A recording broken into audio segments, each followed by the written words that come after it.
You know, Dale Earnhardt once said, you win some, you lose some, and you wreck some. That could not sum up this race any better. But first, let's take a quick look at the history of the US Legends car. So it was founded in 1992 by a company called Harris Performance, and they were immediately a big hit. Not only selling in the US, but across the world. Its popularity was because of two reasons. It was really fun to drive, and it was kind of affordable, at least as far as race cars go. Let's take a look at the specs on these, and they're about 5/8 the size of their 1930s counterparts, put out about 125 horsepower, and can reach top speeds of about 120 miles per hour. Now, let's get to the race. Welcome to the one and only Charlotte Motor Speedway. That red car right there, that is me, and today we are driving the red and gold Rusty's machine. And now let's see if this Rusty's machine can qualify. Taking the white, my first lap I went off track, but it is really clean into turn one. Again, going to the bottom, hugging it, and viewing the grandstands, which are strangely full for a Legends car race, and taking home pole position. The only issue is we have some stiff competition behind us, and maybe not, I guess they're just gonna not race. But unfortunately, they do decide to wake up and follow me behind the pace car, which makes the hard right hand turn down pit lane. And here we come into the Echo Park restart zone. Charlotte Motor Speedway, we are green, and it's gonna be a fantastic launch for us. But looks like James Newman is just gonna move me down in turn one. I mean, somehow, some way I was able to hang on to it, but like, that is not how you want to start it, going from P1 to P4 in one corner. But fortunately, not all drivers are quite that smart, and coming out of turn one, the 9 decides to just hook the 3 and almost collect me again. Are you starting to realize where I got this bad driver turn from? Look at this, he thought he was clear, but just no, you are not clear. And he actually decides to back it up and collect another guy. But once again, it's us just barely scraping through, more contact, but somehow no damage. But unfortunately now, Tommy is absolutely dusting me. He's got about a second lead on me here, and I've actually got a bit of lab traffic to weave my way through. That is the 7, who keeps ghosting in and out. And hint, this guy might be important later on, just saying, with that skill. But right now I have to focus on defending and narrowly avoiding the 9, who spins again. And it's at this point where I'm like, I don't even care about the 1, I'm quicker than him.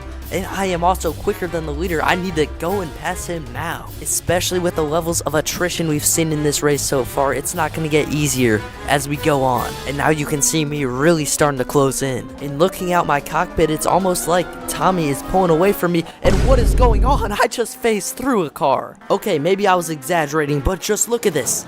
Bam! Wow. Oh, and by the way, no damage. But now that we are back in the groove, it's not looking good for us, as Tommy has once again been able to pull away about half a second from us. And over the next few laps, I'm just going to try and eat out of that gap. But now, riding along with the 5 of Mr. Tommy, he is going to run into some trouble, and an invisible car takes him out. And no, I am not joking. This guy was literally invisible when he gets wrecked. But once again, look who somehow, some way scurries through. Ya boy. And this is a gap that I am so glad to see. I'm able to just chill out and run my race with about a 3-second lead over second place, which actually a battle was starting to heat up between Mr. Tommy and Owen. And now the 5 is going to take a look down the inside of the 1. He's going to go for a move here. They get the elbows out. They're going to go side by side off the corner. And coming to the line, Tommy's going to take back P2. Owen, can he respond? He gets back to the bumper, but he's not going to have anything for that 5 car, who is just wicked fast. And it was at this point where I was like, if the 5 is going to catch me, he better prove he can do it, because that is about a 3-second gap. But unfortunately, I've got the twins coming up in front of me, and these guys are known for their chaos. Stay tuned for later, because it gets really hairy. You know, before this race, I was like, I'm running the Lightning McQueen paint. I need to win it for McQueen, keep his legacy strong. But look who is ever so slightly starting to creep into frame. Mr. Tommy in the 5. He has already cut the gap down by about 7/10 of a second. All he needs to catch me now is just some lad cars to hold me up, or for me to make a mistake, which, let's be honest, I don't even know what that word means practically. And now I'm feeling confident. I feel like there's nothing that can hurt my race. And there's a man sitting in the middle of the racetrack. Once again, it's that number 8 car, and like, bro, why are you even trying to drive it at this point? I mean, this is just pitiful. Oh, and I'm actually getting word that him and the guy who wrecked me on the first lap got into it right here, collected Owen.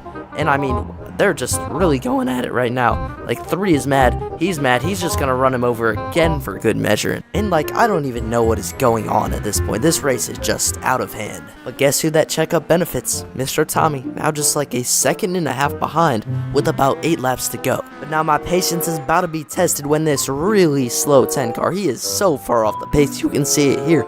He just makes me sit behind him for an entire corner, cost me another half a second at least. Oh, and of course, he's just gonna let the 5 right by, cause like, why not, right? And now with just 3 laps to go, I am absolutely cruising. I am loving life. Tommy's about a second behind, but I'm feeling good about it. Now with 3 laps to go, I'm gonna have one last obstacle, and this is this 7 car again. And I'm gonna try and get down as inside. The 7 decides to door slam me. This man deliberately, watch this, deliberately door slams the leader with 3 laps to go. Come on, bro. And now look who's right there. The 5. He's less than half a second behind. I've just got to hold it for 2 more laps as there goes the 8 again. But the 5 is closing rapidly. He's going to get big loose off the corner. That's going to halt his momentum.